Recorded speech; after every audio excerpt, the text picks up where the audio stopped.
Hi to all of you.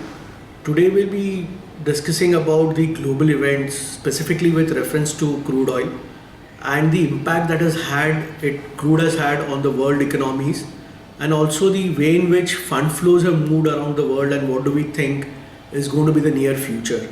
So let's try and decode this entire thing about crude oil, and let's try to read between the drops. So moving to the first slide, we can just understand in the slide which I'm showing here is that crude oil was something which was actually funding the world. Now the cost of producing crude oil, or the cost of generating the barrel, was roughly about 10 to $20, but crude oil was something which was getting sold at more than $100. So ample of surplus was being generated by oil producing countries, and that surplus, in the name of sovereign wealth fund, was getting invested in various countries of the world. So roughly sovereign wealth fund is in today's context is worth about $7 trillion. That is like $7,000 billion of amount, and out of that, crude related was something around $4 trillion. That $4 trillion was moving to the developed countries, and from there roughly about $400 odd billion was getting invested into emerging markets. So the flow of money in the world was from oil producing countries to the developed nations, and from the developed nations to the emerging markets. So when crude was above $100, it was merry for everybody.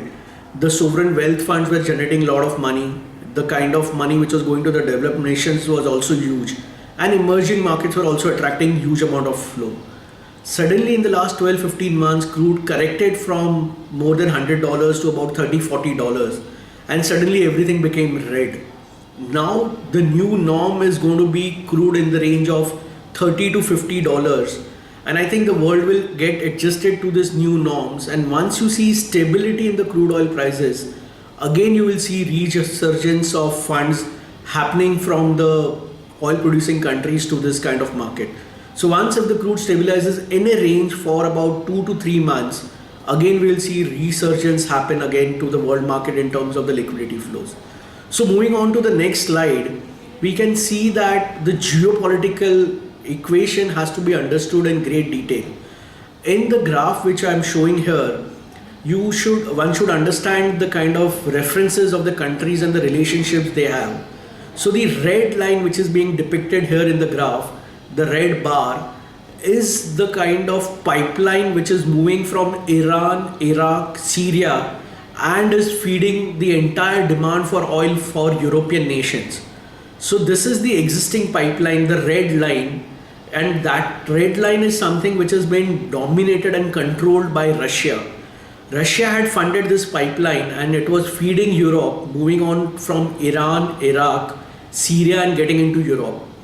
There is a proposal to set up a new pipeline, which is the blue line which is visible there, which moves from Qatar, Saudi Arabia, Syria. It crosses the red line, and the blue line crosses the red line in Syria, and that is why Syria is of extremely strategic importance, and then moves to Turkey and then gets into Europe. This blue pipeline was something which was funded by US, and US wanted to dominate the oil and crude oil and gas supplies to European countries. However, when the funding happened from US to Saudi, there was misuse of funds from Saudi region, and all of us are aware about the kind of links which are there in terms of terrorism which is getting spread there. So US then stopped this supply of money to Saudi, and in order to counter that, Saudi Arabia has went on pumping the world with lot of crude supplies, and that is what has resulted into crude price softening from more than $100 to about $30. So to reduce the dependency of Saudi on US, Saudi has pumped the world with oil. That's something which is of strategic importance for one to understand as to why actually the crude price have come to. So it is Russia which is dominating supplies to Europe by owning the red bar, the red pipeline, and the blue one which was proposed by US. Saudi wanted it to be funded from US, which did not happen, and so Saudi started pumping the world with oil.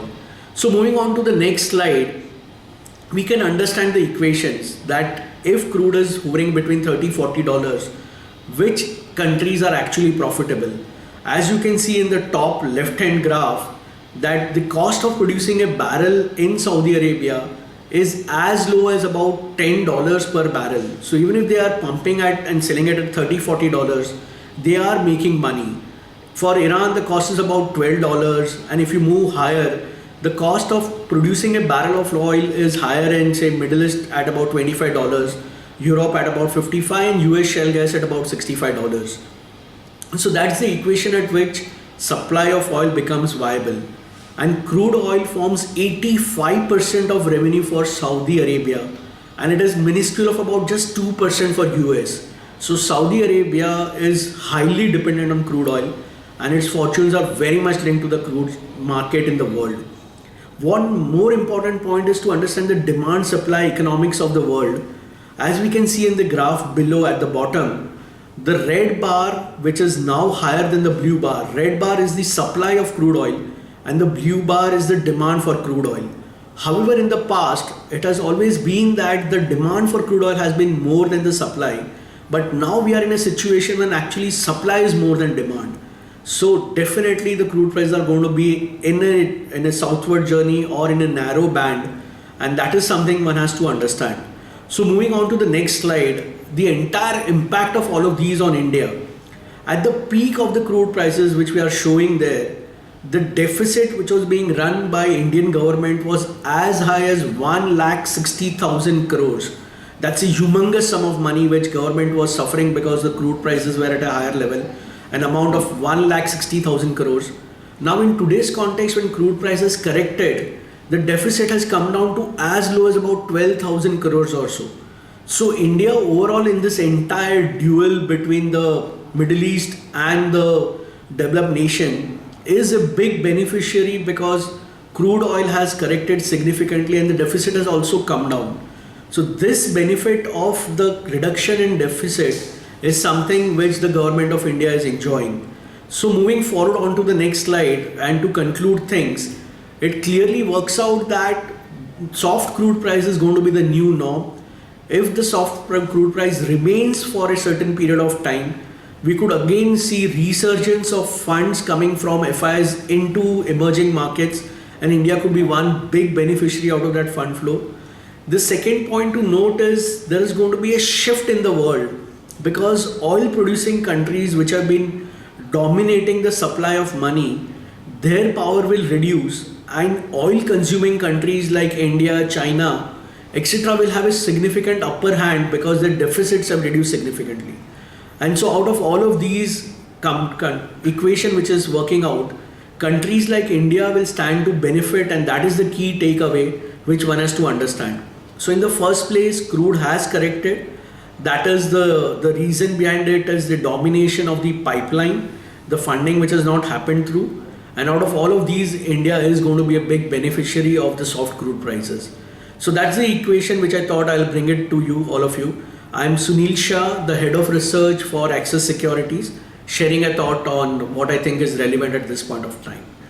Thank you very much.